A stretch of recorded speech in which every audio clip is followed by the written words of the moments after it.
అమ్మ ఆరోగ్యం ప్రతి మహిళకు ఆరోగ్య భద్రత కల్పించడమే లక్ష్యంగా తెలంగాణ ప్రభుత్వం కార్యాచరణ చేపట్టింది. కోటి మంది మహిళల్ని కోటీశ్వరులుగా చేయడం మాత్రమే కాదు, ప్రతి మహిళకు సంపూర్ణ ఆరోగ్యం కల్పించాలి అన్నదే లక్ష్యంగా పెట్టుకుంది.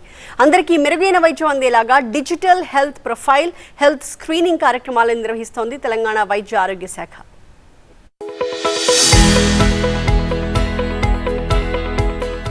స్వాభిమానం, సాధికారత, అదే బాటలో ఇప్పుడు ఆరోగ్య భద్రత. మహిళా ఆరోగ్యం కోసం తెలంగాణ ప్రభుత్వం digital health profile, health screening కు శ్రీకారం చుట్టింది. ఇప్పటికే తెలంగాణ వైద్య ఆరోగ్య శాఖ క్యాన్సర్ పై విస్తృతంగా అవగాహన కల్పిస్తుంది. రాష్ట్ర వ్యాప్తంగా హెచ్పివి వ్యాక్సినేషన్ కొనసాగుతుంది. ఇప్పుడు హెల్త్ ప్రొఫైల్ స్క్రీనింగ్ తో మహిళా ఆరోగ్యానికి మరింత భద్రతనిస్తోంది ప్రభుత్వం. మహిళల్లో రక్తహీనత, మధుమేహం, బీపీ వంటి సాధారణ ఆరోగ్య సమస్యలు మొదలు క్యాన్సర్ వంటి ప్రాణాంతక వ్యాధుల వరకు స్క్రీనింగ్ ద్వారా ముందే గుర్తించవచ్చు. 18 ఏళ్లు నిండిన ప్రతి యువతికి ప్రభుత్వం ఉచితంగా ఈ పరీక్షలు చేస్తుంది. హిమోగ్లోబిన్ శాతం, షుగర్ స్థాయిలు గుర్తిస్తారు. అలాగే స్క్రీనింగ్ ద్వారా బ్రెస్ట్, సర్వైకల్ క్యాన్సర్ లాంటి 30 రకాల టెస్టులు నిర్వహిస్తారు. ప్రతి మహిళ ఆరోగ్య వివరాలను డిజిటల్ రికార్డ్ చేస్తారు.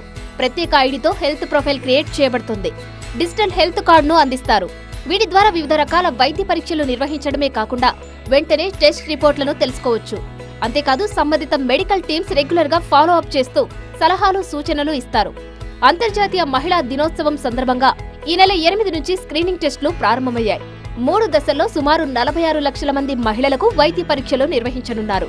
తొలి దశలో ప్రతి జిల్లా నుంచి 5 మండలాల్లో, రెండో దశలో మరో 10 మండలాల్లో, చివరి దశలో మిగిలిన అన్ని మండలాల్లో స్క్రీనింగ్ చేపట్టనున్నారు. మొత్తం స్క్రీనింగ్ ను 6 నెలల్లో పూర్తి చేయాలని వైద్య ఆరోగ్య శాఖ టార్గెట్ పెట్టుకుంది. మహిళల హెల్త్ ప్రొఫైలింగ్ అనేది ఒక విప్లవాత్మక అడుగు. వ్యాధి సోకిన తర్వాత చికిత్స కంటే వ్యాధి రాకుండా నివారించడమే మేలు. ఆ దిశగా డిజిటల్ హెల్త్ ప్రొఫైల్ మహిళలకు ఎంతో ఉపయోగకరంగా ఉంటుంది.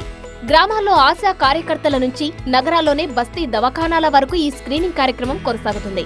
గ్రామీణ ప్రాంతాల్లో చాలా మంది మహిళలకు బీపీ, షుగర్, థైరాయిడ్ వంటి సమస్యలు ఉంటున్నాయి. కానీ వైద్య పరీక్షలు చేయించుకోకపోవడం వల్ల సమస్య ఉన్నట్టు వాళ్లకు తెలియడం లేదు. ఇకపై అలా జరగదు. ప్రభుత్వం చేపడుతున్న స్క్రీనింగ్ టెస్ట్ల వల్ల మహిళల ఆరోగ్య సమస్యలను గుర్తించడంతో పాటు సత్వర వైద్య సాయం అందనుంది.